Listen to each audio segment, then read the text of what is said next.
L'infidélité de la femme est-elle pardonnable? Vous savez, parler d'infidélité, c'est comme ouvrir une boîte de Pandore. C'est déjà un sujet un peu sensible parce que quand on parle de ça, les avis sont très souvent divergents. Parfois, les gens se battent même dans les commentaires. Mais parler d'infidélité de la femme, c'est aller encore sur un terrain beaucoup plus glissant. C'est comme attaquer un essaim d'abeilles et risquer toutes les piqûres du monde alors qu'on pourrait se retrouver à l'hôpital. Cela demande vraiment d'avoir de la clarté. Cela demande de prendre du risque et surtout de savoir à qui on veut parler. Et moi ici, c'est à vous que je parle. Et j'aimerais que nous abordions cette question aujourd'hui. Pourquoi ?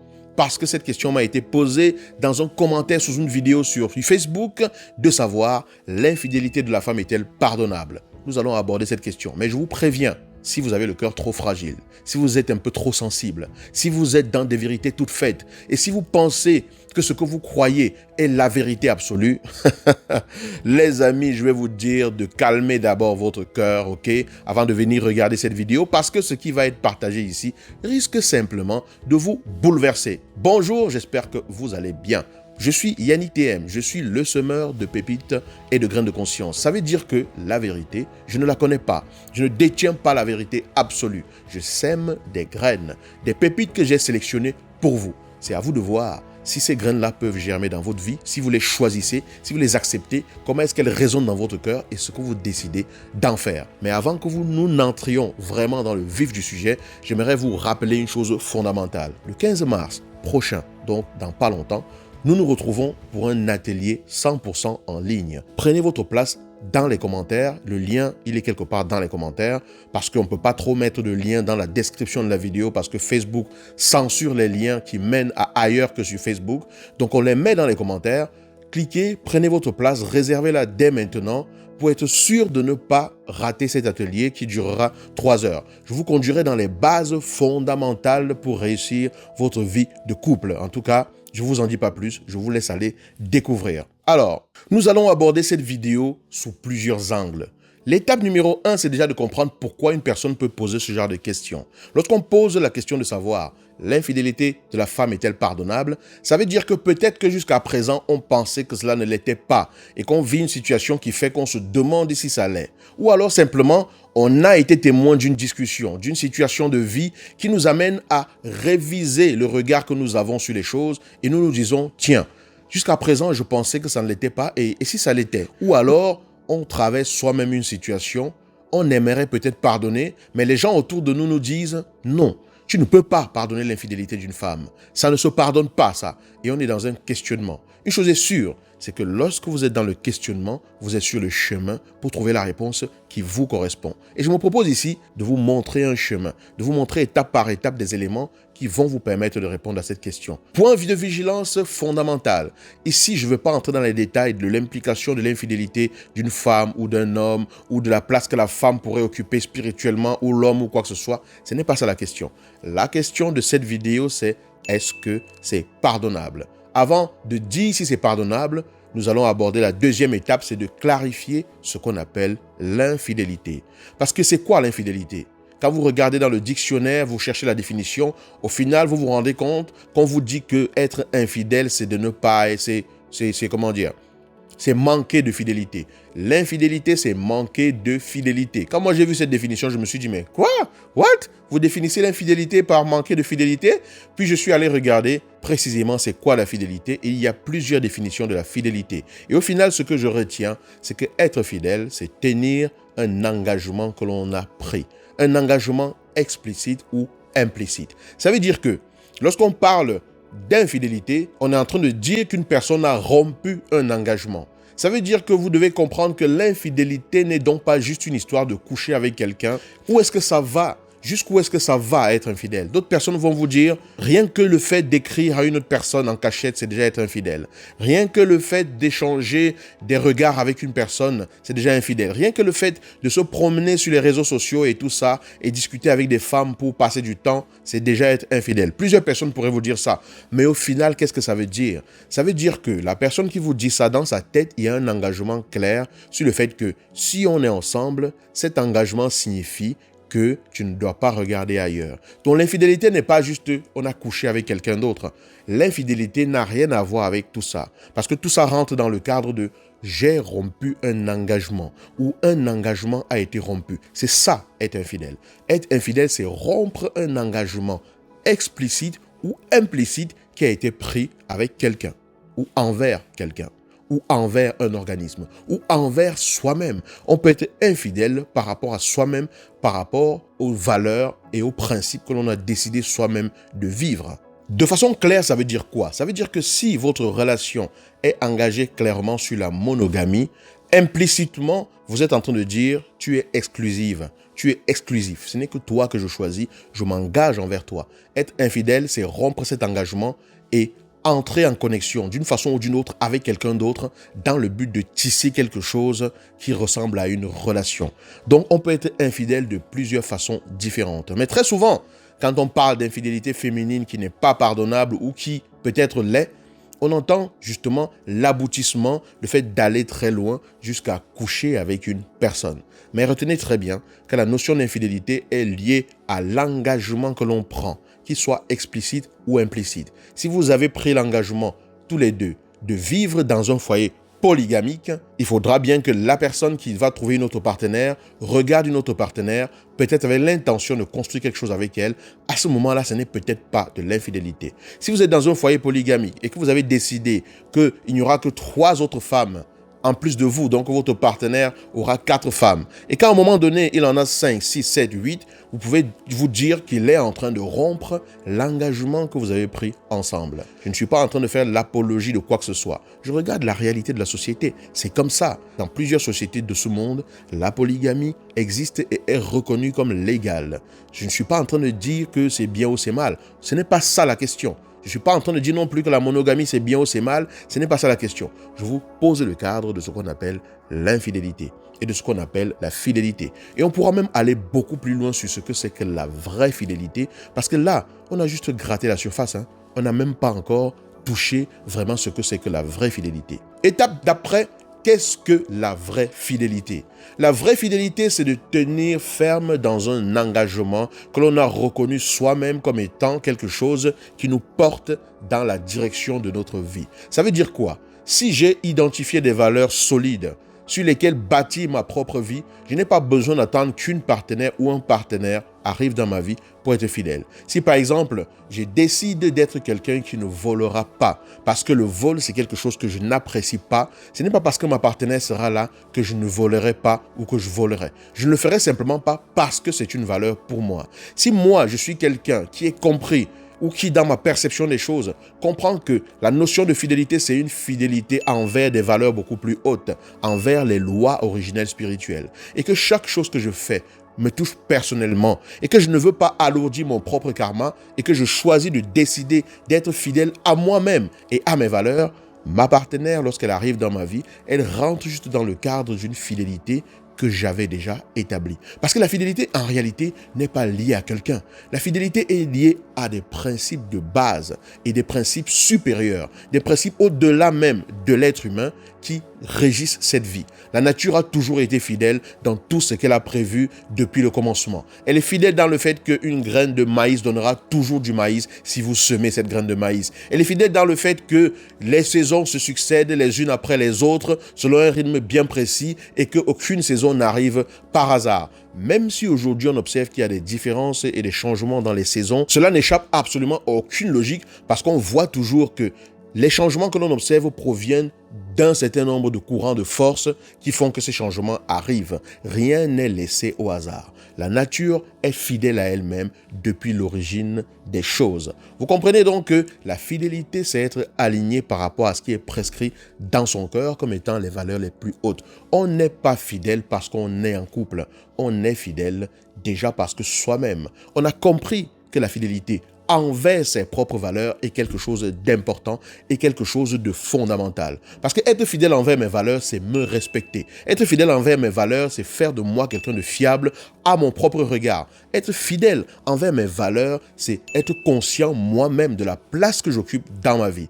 Donc si vous réfléchissez Et si vous bâtissez votre vie en étant fidèle à des valeurs qui vous portent, en étant fidèle à des valeurs qui sont importantes à votre cœur, des valeurs qui sont vraiment liées au fait que ce n'est que dans ces valeurs-là que vous vous sentez pleinement épanoui, vous n'aurez pas besoin de combattre avec une femme ou avec un homme ou quoi que ce soit. Parce que votre partenaire arrivera et vous trouvera sur ce terrain-là et se rendra simplement compte que sur le terrain, vous êtes déjà dans une certaine direction et vous allez être fidèle, pas pour elle, mais pour vous. Vous allez être fidèle, pas pour lui, mais pour vous. Parce que c'est une notion qui va au-delà du partenaire. La fidélité, c'est une notion qui va au-delà de la personne avec qui on est à côté de soi. Vous comprenez donc que quand vous êtes infidèle, vous vous trompez d'abord vous-même. C'est même pas l'autre que vous trompez. Vous vous trompez d'abord vous-même. Étape suivante, qu'en est-il donc de l'infidélité de la femme? Parler d'infidélité de la femme, c'est dire qu'il y a l'infidélité de l'homme d'un côté et l'infidélité de la femme de l'autre. Mais le scoop, c'est que quand vous regardez le dictionnaire dans lequel on parle de ce mot que nous utilisons tous, on dit que, en réalité, dans la définition de l'infidélité, il n'y a pas femme ou homme. On parle d'un principe. Donc, quand on dit est-ce que l'infidélité de la femme est pardonnable? Cela part du fait que très souvent on entend les gens dire l'infidélité de la femme n'est pas pardonnable. Vous connaissez ce genre de phrase? L'infidélité de la femme n'est pas pardonnable. Si un homme est infidèle, c'est moins grave qu'une femme.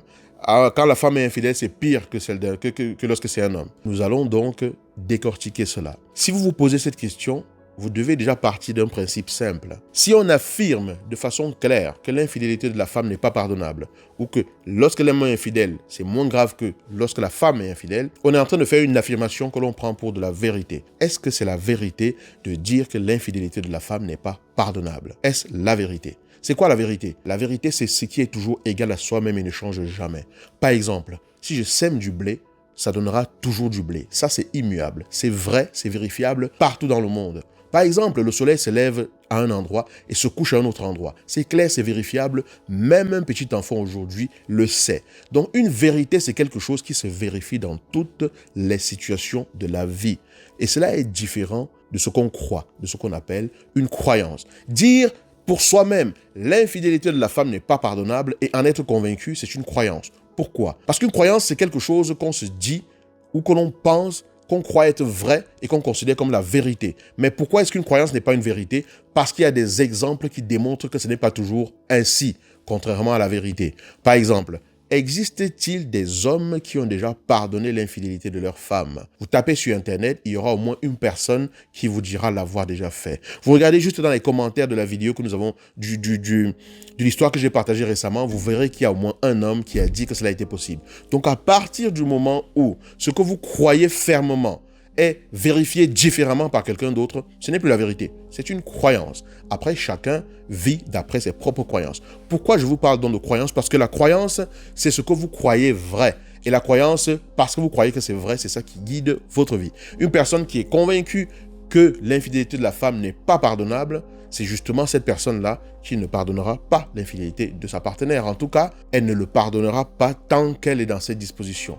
Parce que votre croyance crée le tunnel à travers lequel vous allez poser vos actions. Votre croyance, c'est le canevas à travers lequel vous allez faire ce que vous avez à faire. Donc, si vous croyez que quelque chose n'est pas du tout possible, elle ne le sera jamais pour vous. Sauf si à un moment donné, il y a une raison qui vous fait vous dire « Ah, tiens, peut-être que cela est possible. » Comme disait d'ailleurs Henry Ford, que vous croyez que vous allez y arriver ou que vous croyez que vous n'allez pas y arriver, dans les deux cas, vous avez raison. Je ne suis pas en train de défendre quoi que ce soit. Je vous démontre simplement que affirmer l'un ou l'autre, que ce soit par rapport à l'homme ou par rapport à la femme, c'est simplement être dans une croyance. Et il n'y a que les personnes qui changent leur croyance, qui changent leur vie. Tant que vous croirez que votre femme est votre bonne, vous la traiterez toujours comme une bonne. Vous commencerez à la traiter avec respect lorsque vous commencerez à réaliser en réalité qu'elle n'est pas qu'une bonne. Et donc, lorsque cette croyance-là dans votre tête aura changé. Vous comprenez donc pourquoi parfois on a des commentaires dans nos relations. On a certains comportements, pas des commentaires, certains comportements dans nos relations parce qu'on croit vraiment certaines choses et tant que je crois certaines choses, j'agis en fonction de ces choses-là. Et je ne suis pas ici pour convaincre les gens qui disent que l'infidélité est si pardonnable ou pas pardonnable et tout. Je vous démontre juste étape par étape que quel que soit ce que vous affirmez, et quel que soit ce que vous croyez fermement, ça reste une croyance parce qu'il y a des exemples dans ce monde qui démontrent le contraire. Donc, ce n'est pas la vérité. À partir du moment où ce n'est pas la vérité absolue, comme nous venons de le démontrer, ça veut dire que cela est possible. Ça veut dire que le contraire est possible. Ça veut dire que se poser même la question de savoir si l'infidélité de la femme est pardonnable, c'est déjà y répondre parce que ça veut dire qu'en réalité, il y a des personnes qui l'ont déjà fait. Maintenant, est-ce que ça veut dire qu'il faut le faire ou qu'il ne faut pas le faire? Ce n'est pas à moi de vous dire ce que vous devez faire. Ça, c'est l'étape suivante. Qui suis-je, moi, pour vous dire de pardonner ou de ne pas pardonner à une personne? Qui sont les autres pour vous dire que vous ne devez pas pardonner à qui que ce soit? Qui êtes-vous, vous-même, pour penser qu'une personne ne devrait pas pardonner quoi que ce soit? Très souvent, on dit cela parce qu'on se dit, s'il pardonne, elle va recommencer. Qui a bu boira, elle retombera dans les mêmes travers. Mais ça, c'est parce que vous confondez tout. Vous confondez absolument tout. Et ça fait plusieurs fois qu'on revient sur ce sujet et je reviendrai dessus tant qu'il le faudra pour qu'on comprenne vraiment la différence entre le fait de pardonner et le fait de continuer une relation avec quelqu'un. Étape suivante, il y a une grosse différence entre je pardonne et je continue ensemble. Très souvent, quand on dit l'infidélité de la femme n'est pas pardonnable, on sous-entend par là, si une femme est infidèle envers moi, je ne reste pas avec elle. Parce que ça veut dire que pardonner pour soi-même veut dire rester encore avec la personne qui a été infidèle. Ça n'a absolument rien à voir. Il faut vraiment casser ça dans vos têtes parce que pardonner ne veut pas forcément dire rester. Lorsqu'on dit est-ce que l'infidélité est pardonnable, la réponse numéro 1 que moi je vous donnerai, c'est oui. Est-ce que cela est facile? Non. Est-ce que ça se fait du jour au lendemain? Non. Est-ce que ça se fait en un claquement de doigts? Pas forcément. Mais est-ce que ça veut dire qu'il faut forcément continuer ensemble? Ça ne veut pas forcément dire cela. On peut pardonner à une personne et continuer son chemin seul. On peut pardonner à une personne et décider de redonner une chance à la relation. Et à ce moment-là, il va falloir faire le travail nécessaire pour diagnostiquer la maladie dont l'infidélité a été un symptôme redoutable. L'infidélité est une manifestation, c'est un symptôme d'un mal-être dans une relation. Donc si je pardonne et qu'ensuite je décide de vouloir avancer avec la personne, c'est important qu'il y ait un vrai diagnostic et qu'il y ait un vrai travail de fond. Il faut qu'il y ait un vrai travail de fond pour la reconstruction et la restauration du couple. Mais pourquoi pardonner? Ça, c'est l'étape d'après. Vous comprenez à partir de là, à partir d'ici, que l'étape d'après, pourquoi pardonner? Parce que c'est pour vous que vous pardonnez en réalité. Lorsqu'on pardonne à quelqu'un, on le fait pour soi-même. Ne pas pardonner, c'est comme marcher avec un sac plein de cailloux qui pèsent sur son cœur. Chaque fois que vous avez de la rancœur, du ressentiment, de la haine, de la douleur dans votre cœur parce que quelqu'un vous a fait quelque chose, à qui ça fait du mal? À vous. Sur qui est-ce que ça pèse? Sur vous. Qui est-ce que ça empêche de vivre pleinement sa vie? Vous. Parce que quand vous allez vouloir vivre quelque chose et qu'il y a une situation qui va vous rappeler cela, bam, la colère, la haine va remonter dans votre cœur. Le ressentiment va remonter dans votre cœur et vous allez être la personne qui va en souffrir le plus. Un pardon, c'est un cadeau qu'on se fait à soi. Donc lorsqu'on se demande si l'infidélité de la femme est pardonnable, la vraie question c'est qu'est-ce qui ne devrait pas être pardonnable? Quelle est la saleté dont vous choisissez que vous ne vous laverez jamais? Se pardonner à quelqu'un, c'est décider de nettoyer sa propre âme des salissures liées au ressentiment, à la douleur, à la frustration, à la colère, à tout ce qui vient salir notre âme, ce qui salit notre cœur. Quelle est la saleté que vous avez sur votre robe et vous dites non, cette saleté-là, je préfère la garder parce que j'aime cette saleté-là. Quelle est cette tache que vous avez sur votre veste, que vous avez sur votre costume et vous dites non, la tache-là, j'aime ça. Je vais garder la tache-là. Ne pas pardonner, c'est comme se promener avec des taches partout sur son âme, sur les vêtements de son cœur, en espérant qu'on est en train de faire souffrir quelqu'un.